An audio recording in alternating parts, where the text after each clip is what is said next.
पढ़ना क्या हम लोगों को नॉन स्टैंडर्ड पोटेंशियल पढ़ना है। अब यहाँ पर जो हम लोग देंगे तो टेम्परेचर होगा वो कितना होगा 25 डिग्री सेल्सियस नहीं होगा, और जो प्रेशर होगा वो भी क्या होगा नॉट इक्वल टू क्या होगा 1 atm होगा। उसके बाद में जो कंसंट्रेशन होगा वो भी क्या होगा नॉट इक्वल टू क्या होगा 1 होगा, यानी इसमें तीनों क्या होंगे नॉट इक्वल टू होंगे।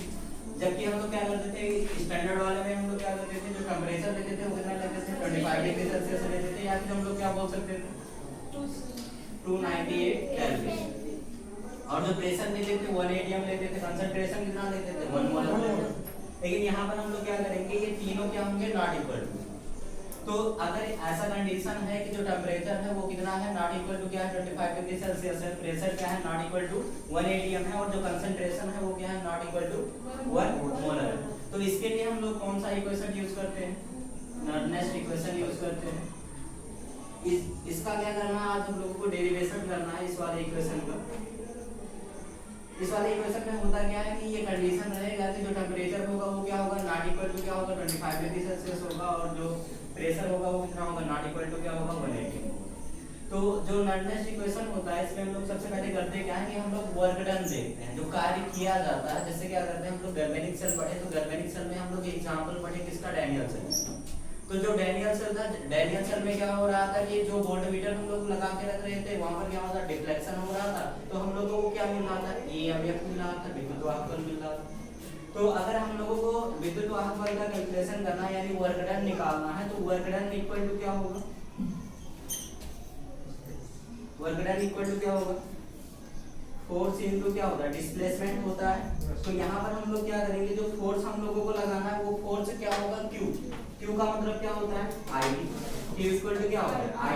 यानी जो उसमें धारा प्रवाहित हो रही है कि जो करंट फ्लो हो रहा है वो कितना करंट फ्लो हो रहा है और कितने समय के लिए हो रहा है वही क्या होगा बल होगा फोर्स होगा।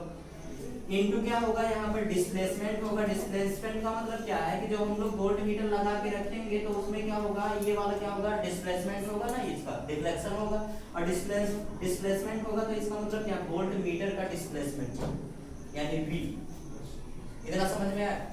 अब यहाँ पर देखो जो Q है Q इक्वल टू क्या होता है NE होता है होता। अब यहाँ पर जो E है E क्या है चार्ज ऑफ इलेक्ट्रॉन, क्या है चार्ज ऑफ इलेक्ट्रॉन। और हम लोगों ने क्या किया था इससे पहले हम लोगों ने कैलकुलेट किया है कि जो चार्ज ऑफ इलेक्ट्रॉन होता है वो कितना होता है 1.6 लेकिन हम लोगों ने 1 मोल इलेक्ट्रॉन के लिए जब चार्ज निकाला था तो चार्ज कितना आया था 96,500 कूलम आया था ना। तो क्या होगा चार्ज ऑन 1 मोल इलेक्ट्रॉन ये कितना मिला था हम लोगों को 96,500 कूलम। अब अगर हम लोग यहाँ पर जो ये 96,500 कूलम लिखा होगा इसी को हम लोग बोलते हैं 1 फैरेड। क्या बोलते हैं 1 फैरेड, यानी क्या लिखेंगे 1F लिखेंगे। अब यहाँ पर वैल्यू अगर हम लोग पुट करते हैं तो ये क्या मिलेगा Q इक्वल टू क्या मिलेगा N इंटू 1F, या फिर हम लोग क्या लिख सकते हैं Q इक्वल टू NF। सही है। उसके बाद में हम लोग क्या करेंगे आगे यहाँ पर वैल्यू पुट करेंगे अगर इस वाले इक्वेशन में तो वर्क डन इक्वल टू हम लोगों को क्या मिलेगा वर्क डन इक्वल टू क्या मिलेगा Q की वैल्यू क्या है NF, क्या है NF इनटू क्या हो जाएगा V, और V का मतलब क्या है E सेल का मतलब क्या है EMF। जो हम लोग वोल्टमीटर लगा के रखते थे तो यहाँ पर जो डिस्प्लेसमेंट होता था तो इसी को तो हम लोग EMF बोलते थे, और EMF को हम लोग किससे लिखते थे E सेल से, यही तो था। तो यहाँ पर V इक्वल टू क्या हो जाएगा E सेल हो जाएगा। आगे देखिए यहाँ पर जो वर्क डन होगा वर्क डन में क्या है कि जो हम लोग गैल्वेनिक सेल पढ़े तो गैल्वेनिक सेल में क्या हो रहा था स्पॉन्टेनियस रिएक्शन हो रहा था अपने आप से। तो वहां पर जो गिब्स फ्री एनर्जी थी यानी जो डेल्टा G की जो वैल्यू थी वो कैसी थी नेगेटिव थी। तो ये जो नेगेटिव था तो वही तो कार्य किया जा रहा, तभी तो हम लोग वहां पर क्या कर रहे हैं केमिकल एनर्जी को किसमें चेंज कर रहे हैं इलेक्ट्रिकल एनर्जी में। यानी जो माइनस डेल्टा G है वही क्या है वर्क डन है, क्या है वर्क डन है। तो यहाँ पर वैल्यू पुट करो तो क्या हो जाएगा माइनस का डेल्टा G इक्वल टू क्या हो जाएगा NF इनटू क्या हो जाएगा E सेल। यहाँ तक समझ में आया। यहाँ पर अगर हम लोग क्या करते हैं माइनस इधर से इधर ट्रांसफर करते हैं तो क्या हो जाएगा डेल्टा जी इक्वल टू क्या हो जाएगा माइनस एन एफ इनटू क्या हो जाएगा ईसीएल हो जाएगा। हम लोग क्या करते हैं इक्वेशन नंबर इसे फर्स्ट मान लो, सही है। अब देखो ये क्या है नॉन स्टैंडर्ड, जो डेल्टा जी है ये क्या है नॉन स्टैंडर्ड है। अगर स्टैंडर्ड लिखेंगे तो क्या होगा डेल्टा जी नॉट होगा इक्वल टू क्या होगा माइनस एन एफ होगा इनटू ये क्या हो जाएगा ए नॉट सेल हो जाएगा और ये क्या हो जाएगा इक्वेशन नंबर 7। थर्मोडायनामिक में आप लोगों को एक इक्वेशन बताया गया है। इक्वेशन कौन सा होता है डेल्टा जी इक्वल टू होता है डेल्टा जी नॉट प्लस क्या होता है आर टी और क्या होता है लॉग क्यू। ठीक है, ये इक्वेशन है थर्मोडायनामिक का इक्वेशन हम लोग यहाँ पर यूज कर रहे हैं। अब हम लोग क्या करेंगे जो डेल्टा जी की वैल्यू हम लोगों को मिली है जो non standard Gibbs free energy है और उसके बाद में जो स्टैंडर्ड गिब्स फ्री एनर्जी है उसकी वैल्यू हम लोग कहाँ पे पुट करेंगे उस वाले इक्वेशन। अब यहाँ पर इस वाले इक्वेशन में अगर हम लोग पुट करेंगे तो हम लोगों को क्या मिलेगा देखो डेल्टा जी की वैल्यू क्या है minus n F into E cell यानी यहाँ पर क्या हो जाएगा माइनस एन एफ इंटू क्या हो जाएगा ई सेल हो जाएगा इक्वल टू क्या हो जाएगा यहाँ पर डेल्टा जी नॉट की वैल्यू क्या होगी minus n F into E not cell plus क्या हो जाएगा आर टी हो जाएगा और क्या हो जाएगा लॉग क्यू हो जाएगा और यहाँ पर लॉग का जो बेस है वो ई है। हम लोग देखो क्या कर सकते हैं थोड़ा सा इस इक्वेशन को हम लोग इजी फॉर्म में ला सकते हैं कैसे अगर यहाँ पर माइनस एन एफ है यहाँ पर भी माइनस एन एफ है यहाँ पर केवल नहीं है अगर हम लोग दोनों तरफ क्या करते हैं माइनस एन एफ से डिवाइड करते हैं तो अगर माइनस एन एफ से अगर हम लोग डिवाइड करेंगे तो यहाँ पर क्या हो जाएगा माइनस एन एफ इंटू क्या हो जाएगा ई सेल अपान में क्या हो जाएगा माइनस एन एफ तो इधर भी डिवाइड करना पड़ेगा तो यहाँ पर क्या हो जाएगा माइनस एन एफ इंटू क्या हो जाएगा ई नॉट सेल और अपान में क्या हो जाएगा माइनस एन एफ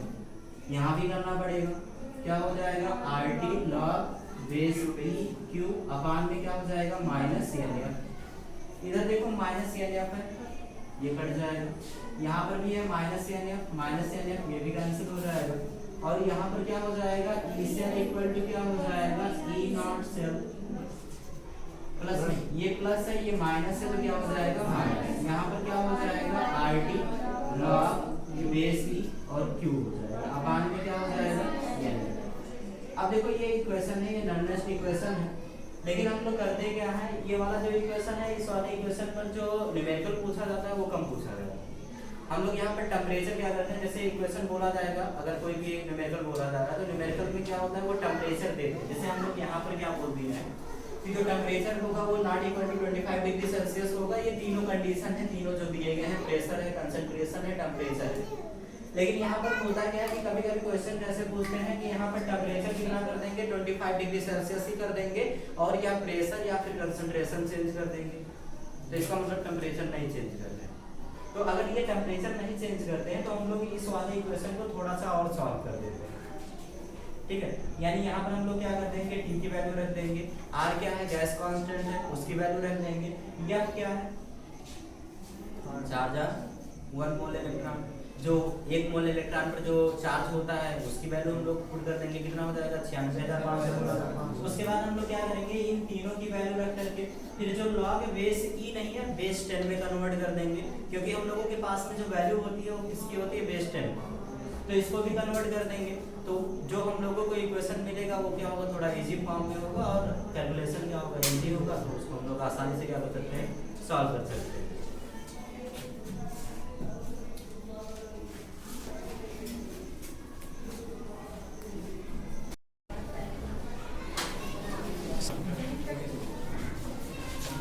देखो लास्ट में जो हम लोगों को इक्वेशन मिला है क्या मिला है ई सेल इक्वल टू क्या मिला है E not cell minus R T log base E Q upon में क्या है एन। देखो इस इक्वेशन को थोड़ा सा हम लोग इजी करते हैं। इजी करने का मतलब ये है कि यहाँ पर हम लोग टेम्परेचर कितना रखेंगे 25 डिग्री सेल्सियस क्योंकि जो क्वेश्चन पूछा जाता है वो टेम्परेचर कितना होता है लगभग 25 डिग्री सेल्सियस होता है या फिर बोल देते हैं कितना 298 केल्विन। तो यहाँ पर क्या होगा जो आर की वैल्यू होगी आर की वैल्यू क्या होगी 8.314 ये गैस कांस्टेंट है। उसके बाद में क्या है, जो एफ की वैल्यू होगी, एफ क्या है 4,1 तो ये कितना हो जाएगा 7,4 उसके बाद में क्या है, अगर हम लोगों को लॉग जो है उसका बेस चेंज करना है, तो बेस चेंज करने के लिए हम लोग क्या करेंगे 2.303 का क्या करेंगे मल्टीप्लाई करेंगे, क्योंकि ये क्या हो जाएगा ई सेल इक्वल टू क्या हो जाएगा ई नॉट सेल माइनस क्या हो जाएगा 8.314 इंटू क्या हो जाएगा 298 इंटू क्या हो जाएगा 2.303, क्योंकि हम लोग बेस भी चेंज कर रहे हैं। तो बेस चेंज करेंगे, यहाँ पर देखो जो बेस है वो क्या है ई है, बेस क्या करेंगे चेंज करेंगे, तो यहाँ पर क्या हो जाएगा बेस 10 हो जाएगा और ये क्या हो जाएगा log q अपान में क्या हो जाएगा n हो जाएगा इंटू f की वैल्यू 96,500, तो ये कितना हो जाएगा ई सेल इक्वल टू क्या हो जाएगा ई नॉट सेल माइनस कितना हो जाएगा, यहाँ पर देखो इन सबका अगर हम लोग इसका मल्टीप्लाई करेंगे और इससे डिवाइड करेंगे तो ये आएगा 0.059, फिर क्या हो जाएगा ये log बेस 10 हो जाएगा क्यूब हो जाएगा अपान पे क्या हो जाएगा यहाँ पर जो क्यूब है इस इक्वेशन को हम लोग ऐसे भी लिख सकते हैं ई सेल इक्वल टू क्या हो जाएगा ई नॉट सेल माइनस 0.059 अपान में यह जो क्यूब होता है, क्यूब क्या होता है प्रोडक्ट पावर क्या होता है स्टोइकोमेट्रिक कोएफिशिएंट अपान में क्या होता है रिएक्टेंट का कंसंट्रेशन उसके पावर में स्टोइकोमेट्रिक कोएफिशिएंट। ये है नॉर्मल इक्वेशन है, किसके लिए है जब टेंपरेचर क्या होगा 25 डिग्री सेल्सियस होगा उसके लिए, ठीक है। नॉन स्टैंडर्ड है लेकिन क्या है जब टेंपरेचर कितना होगा 25 डिग्री सेल्सियस होगा तो हम लोग क्या करेंगे ये वाला इक्वेशन यूज करेंगे, क्योंकि इस वाले इक्वेशन में केवल क्या होगा कंसंट्रेशन क्या होगा नॉट इक्वल टू क्या होगा 1 मोलर होगा, लेकिन जो टेंपरेचर होगा वो 25 डिग्री सेल्सियस होगा। तो हम लोग क्या करेंगे जो ये मेन इक्वेशन है, मेन इक्वेशन को हम लोग क्या करेंगे, ये जो मेन इक्वेशन है हम लोगों का इसको हम लोग थोड़ा सा सॉल्व कर लेंगे और सॉल्व करने के बाद में हम लोगों को ये वाला इक्वेशन मिलेगा, तो इस पर न्यूमेरिकल जो होगा हम लोग इजीली सॉल्व कर सकते हैं। आएगा समझ में?